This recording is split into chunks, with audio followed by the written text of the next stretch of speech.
الرحيم الحمد لله رب العالمين والعاقبة للمتقين والصلاة والسلام على أشرف الأنبياء والمرسلين محمد النبي الكريم وعلى آله وصحبه أجمعين. اردو ریڈیو سے پروگرام نور اسلام سننے والوں کی خدمت میں محترم مولانا عبدالباسط العمری اور سیف الرحمان کی جانب سے السلام علیکم ورحمۃ اللہ وبرکاتہ. سامعین، اپنے معمول کے مطابق پہلے حصے میں ٹیلی فون کے ذریعے آپ سامعین کے سوالات وصول کیے جائیں گے اور دوسرے حصے میں ایس ایم ایس پر آنے والے سوالات پروگرام میں شامل ہوں گے. ایس ایم ایس کے لیے نمبر ہے 92080 جبکہ ٹیلی فون نمبر ہیں 44131280 اور 44874299. ان دونوں نمبروں سے کسی ایک نمبر پر آپ رابطہ قائم فرماتے ہوئے اپنے سوالات پیش فرما سکتے ہیں. آج کے پروگرام کی پہلی کال اب ہم ریسیو کرتے ہیں. السلام علیکم. وعلیکم السلام ورحمۃ اللہ وبرکاتہ. جی میرا نام عبد المجید ہے. جی محترم، جی عبد المجید بھائی خوش آمدید. جی میرا نام عبد المجید ہے. میرا سوال ہے جی کیا کہ ہم لوگ جب فرض نماز میں کھڑے رہتے خاص کر کے مغرب کی، عشاء کی، فجر کی، جی تو اس وقت ہم کو سب سے پہلے مطلب کیا پڑھنا ہے؟ جو سمجھو وجہت وجیل پڑھنا ہے یا ہم لوگ اگر آدھے رکعت میں آئے ہیں تو ہم لوگ الحمد کی مطلب پڑھ سکتے ہیں یا صرف امام بولے گا تو ہم لوگ صرف سننے کا؟ ارے آپ شروع سے پوچھ رہے ہیں یا آپ مثلا یہ بھی تو ہے نا کہ آپ دو سوال ہے. ایک تو شروع سے بھی یا تو ہم لوگ بیچ میں جانے کے بعد میں. کب آنے کے بعد؟ بیچ میں مطلب بیچ میں دیکھنا بھائی، بیچ میں بھی کئی مواقع ہیں نا. اس جگہ آئیں گے تو ایک صورت ہوگی، اس جگہ آئیں گے دوسری صورت ہوگی، تیسری جگہ آئیں گے تیسری صورت ہوگی. الحمد کلیئر ہو کے مطلب الحمد یہ ہو گئے اور امام صاحب نے الحمد پڑھے ولدالین آمین پڑھے اور ہم لوگ مطلب اس میں رکعت باندھے. اچھی بات ہے انشاءاللہ. تو آنے کے ہم لوگ میں تو ہم لوگ خود مطلب آ کے واپس دوہرا سکتے ہیں کیا کہ امام جو مطلب اگر امام مطلب قرائت پڑھے تو وہ صرف ہم لوگ مطلب سننے کا مطلب کیا ہے جو انشاءاللہ جی جواب آئے گا. اور کوئی سوال ہے عبد المجید بھائی؟ نہیں بس یہ. اچھی بات ہے، بہت شکریہ آپ کے بھائی. اوکے شکریہ. بارک اللہ فیکم. اور اگلی کال لیتے ہیں. السلام علیکم. وعلیکم السلام ورحمۃ اللہ وبرکاتہ. جی محترم، کیا نام ہے، کیا سوال ہے؟ جی میرا نام مرتضی خان ہے. مرتضی خان. اور آپ کو مولانا صاحب کو سب کو سلام. جی وعلیکم السلام. سوال میرے دو سوال ہے. جی ایک جو گھر تعمیر کرتے ہیں نیا گھر، جی تو پورا مکمل ہونے کے بعد جب گھر میں جانے سے پہلے کچھ دعوت کرنا ضروری ہے. اس کی دعوت کرے تو کس نام سے کرے؟ نام کیا مطلب؟ یعنی کوئی اس کا خاص نام ہونا چاہیے کہ نہیں اسلامی دائرے کے اندر اس کے دعوت کرنے کی یا نہیں؟ نیا گھر تعمیر ہوا نہیں، وہ تو ایک سوال ہو گیا نا، لیکن آپ اسے کس نام سے کریں تو نام والے اس کی آپ کے ذہن میں کیا اس کی الجھن کیا ہے؟ نہیں وہی پوچھ رہا ہوں میں. نام دوسرے لوگ نام سے کرتے ہیں تو اسلام کے اندر اس کی اجازت ہے کیا؟ جیسے کہ اناگوریشن کرتے ہیں، گھر کا اوپن کرتے ہیں. جی جی اس حساب سے. دوسرا سوال کیا ہے؟ دوسرا سوال میرا یہ ہے کہ جو عمرہ کو جاتے ہیں ہم لوگ، جی عمرہ اپنا تو کر لیتے ہیں اور اس کے علاوہ ہم خانہ کعبہ کا طواف کسی کے نام سے کر سکتے ہیں؟ اچھا، ان کی نیت یعنی جو باحیات ہے وہ یا دنیا. جی اور کی طرف سے یہ کہنا چاہ رہے ہیں آپ؟ جی کسی اور کے طرف یا باحیات ہے یا کوئی دنیا سے جا چکے ہیں ان کے لیے بھی کیا کر سکتے ہیں؟ انشاءاللہ جی. جی بہت بہت شکریہ. بارک اللہ فیک بھائی، بہت شکریہ آپ کا. فی امان اللہ. اور اگلی کال. السلام علیکم.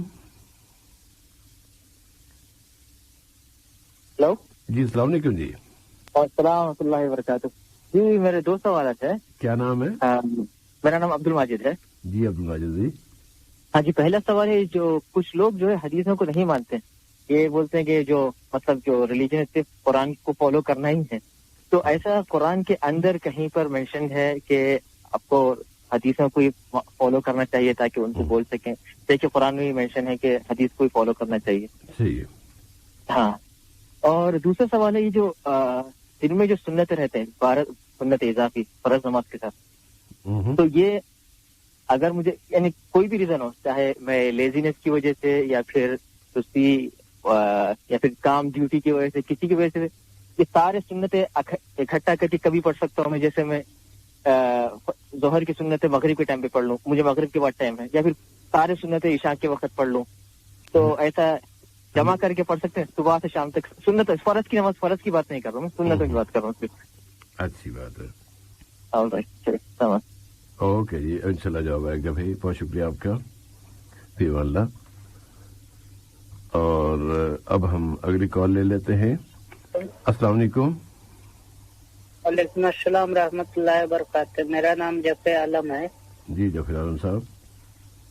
میرا سوال عیدت کے حوالے سے ہے. جو میرا پھوپھا کا انتقال ہو گیا ہے, تو جس گھر میں انتقال ہوتا ہے عیدت گزارنا اسی میں ہے کہ دوسرا گھر میں بھی جا سکتا ہے؟ اچھی بات ہے. یہی میرا سوال. اس یعنی کوئی اس گھر میں اگر وہ رہتی ہیں, کوئی اور ہے ان کے ساتھ گھر میں, یا کوئی بھی نہیں ہے, بس تنہا ہی ہے, بیوہ؟ یہ اور ہے آدمی, مگر وہ دوسرا کے گھر میں ہے نا, اسی لیے. میرا پھوپھا کا بھی گھر بن رہا تھا, اسی ٹائم میں انتقال ہو گیا تھا. ابھی گھر ریڈی ہو گیا ہے, سوچ رہے ہیں کہ اس اپنا گھر میں چلے جائے, دوسرا کا گھر میں ہے اس کے لیے. نہیں, اب دوسرا جس گھر میں اپنے پھوپھا یعنی اپنے شوہر کے ساتھ تھی آپ کی پھوپھی, اس گھر میں ان کے اور کوئی ریلیٹو, کوئی رشتہ دار, ان کی ساس یا کوئی اور موجود ہیں یا نہیں؟ ساس تو نہیں ہے, بچے ہیں, چھوٹے بچے ہیں. چھوٹے بچے. ان کی دیکھ بھال یہ کرتی ہیں یا کوئی اور کرتا ہے؟ یہ ان کا دیکھ بھال کر لیے ہمارا بھی گیا ہے اس کے گھر کے. اچھی بات ہے جی. انشاءاللہ جعفر بھائی. جواب بھائی اور کوئی سوال ہے جعفر بھائی؟ جی نہیں ہے کہ سوال. اللہ حافظ. فی اللہ جی, بہت شکریہ آپ کا. اور اگر اس وقت مزید سامعین رابطہ قائم کرنا چاہیں اور سوال پیش کرنا چاہیں تو یہ موقع ہے. ہم شروع میں ہی چاہتے ہیں کہ سوالات جمع ہو جائیں اور اس کے بعد پھر جوابات کا سلسلہ شروع کیا جاتا ہے. تو اس وقت اگر اور کوئی کال نہیں آتی تو پھر ہم اگلے موضوع کی طرف جائیں گے. اور اگر ہم اگلا موضوع شروع کر لیں اور مولانا سوال کا جواب دے رہے ہوں تو جواب کے اختتام پر اگر آپ کی کال آئے گی تو ہم وہ ریسیو کر لیں گے. البتہ جواب کے دوران ہم کوئی کال ریسیو نہیں کرتے. اب چونکہ اس وقت کوئی اور کال نہیں آ رہی ہے تو ہم دعا کی طرف آتے ہیں, جس کا جو گزشتہ کئی حلقوں سے ہم پیش کرتے آ رہے ہیں, اس کے مختلف چھوٹے چھوٹے اجزاء. آج جو حصہ اس میں اضافہ کیا جا رہا ہے اس دعا میں, وہ 3 الفاظ پر مشتمل ہے. یعنی دعا کے کئی حصے ہیں, کئی اس میں دعائیں مانگی جا رہی ہیں, تو اس میں ایک ساتھ ہم نے 3 الفاظ ہی یکجا کیے ہیں اور ان کو ہم شامل کر رہے ہیں. اگر خود فی نفس ہی یہ دعا بھی 3 مختلف اسالیب میں منقسم ہے. رب اعینی ولا تعن علیہ, اس کا ایک سلسلہ جاتا ہے جو کہ ختم ہو رہا ہے وانصرنی علی من بغى علیہ. پھر ایک سلسلہ شروع ہوتا ہے کہ رب جعلنی لک شکارا لک ذکارا لک رہابا لک مطواعا. یہ ہم نے پڑھ لیا تھا, یاد کر لیا تھا. اب آج اس کا جو اگلا حصہ آ رہا ہے وہ ہے الیک مخبتا اواہا منیبا. 3 الفاظ ہیں, مخبتا اواہا منیبا, میم خا با تا الف, مخبتا, پھر اواہن, پھر منیبا. اس میں منیب کا لفظ تو معروف ہے, اردو زبان میں لوگوں کے نام بھی رکھے جاتے ہیں, محمد منیب اور یہ تو, لیکن مخبتاً اور اواہن اس کے اگر معنی کی طرف دیکھنا چاہیں تاکہ یاد کرنے میں بھی آسانی رہے تو مخبتاً یا مخبت کہتے ہیں اس شخص کو جو کہ اللہ تعالیٰ سے بہت زیادہ ڈرنے والا ہو اور وہ ڈر اس کے دل سے ہو, بہت ہی خشوع اور خضوع کے ساتھ اور عاجزی انکساری کے ساتھ وہ اللہ سے ڈر رہا ہو، واقعی دل سے ڈر رہا ہو. ایسے نہیں کہ یا اللہ معاف کر دے، یا اللہ معاف کر دے، یا اللہ میری توبہ، یا اللہ، ایسے اوپر سے نہیں، بلکہ دل سے اس کے دل میں اللہ کا خوف رچ بس گیا ہے اور وہ اس خوف کے عالم میں اللہ کو پکار رہا ہے. ایسے شخص کو کہتے ہیں مخبت. تو ہمیں اللہ کے رسول صلی اللہ علیہ وسلم نے یہ دعا سکھائی کہ اللہم اجعلنی لک شکارا لک ذکارا لک رہابا لک مطواعا الیک مخبتا اواہا. اواہ اگر تھوڑا سا آسانی کے لیے اگر ہم ایک اور لفظ اردو میں استعمال ہوتا ہے، آہ کہتے ہیں، میں بہت آہیں بھر رہا ہے کوئی آدمی. تو اواہ وہ شخص جو کہ بہت گڑ گڑا رہا ہے اللہ تعالیٰ کے سامنے، رو رہا ہے اور بہت زیادہ اللہ سے دعائیں مانگ رہا ہے، یہ ایسے شخص کو کہا جاتا ہے اواہ. اللہ کے سامنے گڑ گڑانے والا، عاجزی کا انکسار کرنے والا، رو رو کے اللہ سے دعائیں مانگنے والا، دعائیں مانگنے والے ایک شخص کو اللہ عربی زبان میں کہا جاتا ہے اواہن. اور تیسری دعا جو آج یا تیسرا لفظ جو آج کی دعا میں شامل ہے وہ ہے منیبن. منیب کے معنی ہوتے ہیں واپس آ جانے والا، اللہ کی طرف توبہ کر کے لوٹ آنے والا، اور اللہ تعالیٰ نے کوئی غلطی اس سے ہو گئی ہے تو اس سے پھر رجوع کر لیا اور اللہ کی طرف واپس آ گیا. ایسے شخص کو منیب کہا جاتا ہے. ایسا نہیں ہے کہ گناہ کا اچھا یہ تو ہو گیا، اب چلیے چلو یہ بھی کر لو، چلو یہ بھی کر لو، اچھا پھر بعد میں معافی مانگ لیں گے نا، اللہ بہت معاف کرنے والا ہے، اور گناہ پہ گناہ کرتے چلے جا رہے ہیں. ایسے لوگ نہیں، بلکہ جو کسی گناہ کے سرزد ہو جانے کے فوری بعد اللہ کی طرف رجوع کر لیتے ہیں، اللہ کی طرف لوٹ آتے ہیں، ایسے شخص کو ایسے لوگوں کو کہا جاتا ہے منیب. تو اللہ کے رسول صلی اللہ علیہ وسلم نے ہمیں یہ دعا سکھائی ہے کہ ہم اللہ تعالیٰ سے یہ دعا مانگے کہ اللہم یا ربی اجعلنی لک شکارا لک ذکارا لک رہابا لک مطواعا الیک مخبتا اواہا منیبا، الیک مخبتا اواہا منیبا، الیک مخبتا اواہا منیبا. تو ان تین الفاظ کے بارے میں خود محترم مولانا عبدالباسط صاحب بھی اظہار خیال فرمائیں گے، اور ممکن ہے کہ وہ، بلکہ یقینی بات ہے، وہ مزید اس کی وضاحت فرما دیں گے اور مزید معلومات آپ کی خدمت میں پیش فرمائیں گے. جی مولانا. السلام علیکم ورحمۃ اللہ وبرکاتہ. علیکم السلام ورحمۃ اللہ وبرکاتہ. الحمد للہ رب العالمین والصلاة والسلام علی عبدہ ورسولہ نبینا محمد وعلی آلہ واصحابہ اجمعین، اما بعد. بسم اللہ الرحمن الرحیم. جیسا بھی آپ نے ماشاءاللہ ان الفاظ کی جو ہے وضاحت کی ہے کہ ایک مومن بندے کے اندر جو مطلوبہ صفات ہیں، ان صفات کو انسان اپنے طور پر حاصل نہیں کر سکتا. اس کے لیے اللہ تعالیٰ کی توفیق چاہیے. تو مسلمان اور مومن مرد و خواتین اللہ تعالیٰ کی توفیق مانگتے ہیں. اور پھر کون سی صفات مطلوب ہیں تو ان کا علم بھی تو انسان کے پاس نہیں ہوتا، تو پھر اللہ تعالیٰ اپنے نبی کو بتلاتا ہے اور نبی امت کو بتاتے ہیں. تو پھر ہمیں معلوم ہوا کہ ہمیں مخبت ہونا چاہیے، اواہ ہونا چاہیے، منیب ہونا چاہیے، اور یہ بننے کے لیے اللہ سے دعا بھی مانگنے کی ضرورت ہے تاکہ یہ صفات ہمارے اپنے اندر، سب مسلمان مرد و خواتین کے اندر آنے کے لیے اللہ تعالیٰ کی توفیق اور مدد جو ہے وہ حاصل ہو. تو صاحب آپ نے جو مخبت کا جو لفظ پیش کیا ہے تو یہ صرف اسی حد تک نہیں ہے، بلکہ سورۃ الحج کے اندر اللہ تعالیٰ نے وبشر المخبتین کہہ کر جو ہے مخبتین کے حق میں بشارت سنائی ہے کہ اللہ تعالیٰ کے دربار سے بہت بڑی بشارت ہے ان لوگوں کے لیے جو اللہ تعالیٰ کا ڈر اپنے دل میں رکھ کر خشوع و خضوع یعنی اللہ کا خوف ہمیشہ اپنے دل میں رکھتے ہیں، جس کی وجہ سے ان کے اندر تواضع جو ہے وہ رہتا ہے.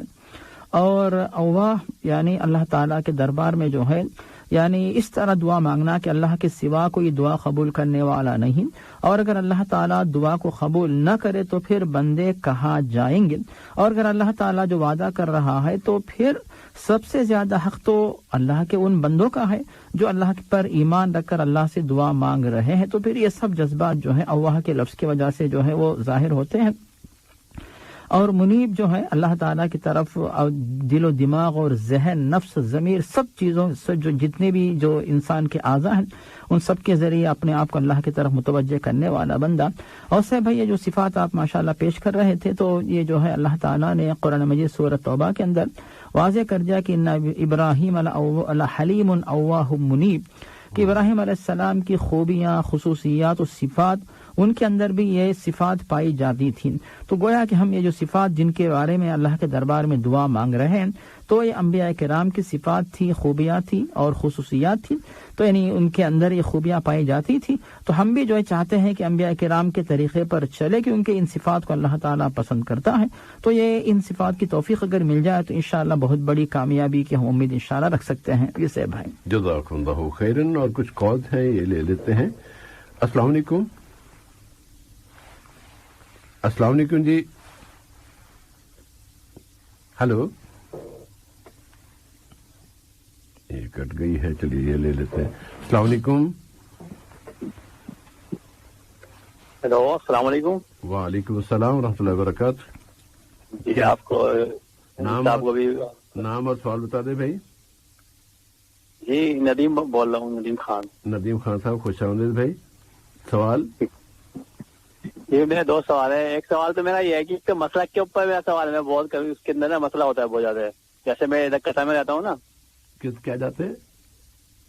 جیسے میں قطر میں نماز پڑھتا ہوں ادھر قطر کے اندر، اور پھر میں انڈیا میں جاتا ہوں جی نماز پڑھنے کے، کیونکہ میری ہیبٹ یہاں کی ہو جاتی ہے نا وہ. جی جی. جیسے یہاں پہ میں آمین بول رہا ہوں، جو جیسے سورہ فاتحہ پڑھتے ہیں نا، اس کے بعد آمین بولتے ہیں. جی جی. کوئی بولتا ہوں اور پھر نفلیں بھی پڑھتا ہوں جا کے کچھ. اور اس کے بعد کچھ ایسی چیزیں ہیں جو میں مطلب کرتا ہوں، جیسے کہ مسا کرنا سوکس ہوتے ہیں نا اپنے. جی جی. یہ کبھی کبھی ایمرجنسی ہو جاتی ہے، صحیح، کہیں پہ وضو نہیں کر پاتے، ساکس پہ مسا کرتے ہیں. اور انڈیا جاتے ہیں تو وہاں کہتے ہیں آمین کہنے والے کو اس کے پیچھے پڑ جاتے ہیں، مسا کرنے والے تمہارا وضو نہیں ہوا. تو ایسے میں کیا کریں؟ یہ آپ کی الجھن ہے. جی میری الجھن یہ ہے کہ بہت سی چیزیں کے اندر مسئلہ میرا یہ ہے کہ وہ نماز میری ہوگی یا نہیں ہوگی اس میں. اچھا، اتنا زیادہ پریشر آیا کہ آپ ڈاؤٹ کے شکار ہو گئے کہ میں نے مسا کیا ہے، پتہ نہیں میرے وضو بھی ہوا کہ نہیں.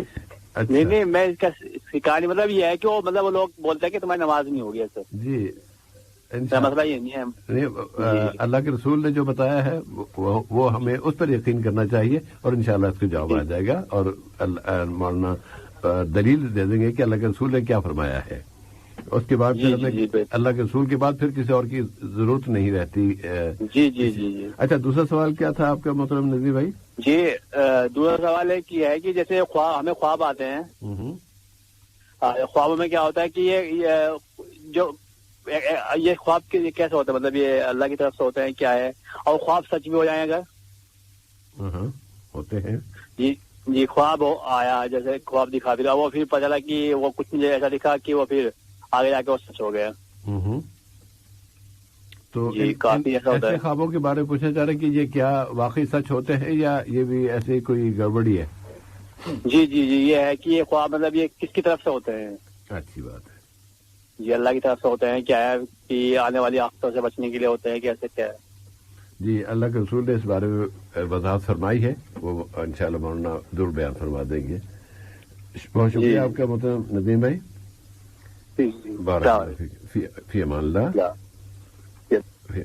اور اگلی کال ہے. السلام علیکم. السلام علیکم. وعلیکم السلام. جی بھائی کیا نام ہے؟ ہیلو. جی بھائی میرا نام محمد شاکر ہے سر. محمد شاکر صاحب. سر میرا ایک سوال ہے. میں عمرہ کرنے کے لیے جانا، میری والدہ رمضان میں فوت ہو گئی کہ اللہ جنت نصیب کرے انشاءاللہ. میں ان کے نام کا عمرہ کروں گا.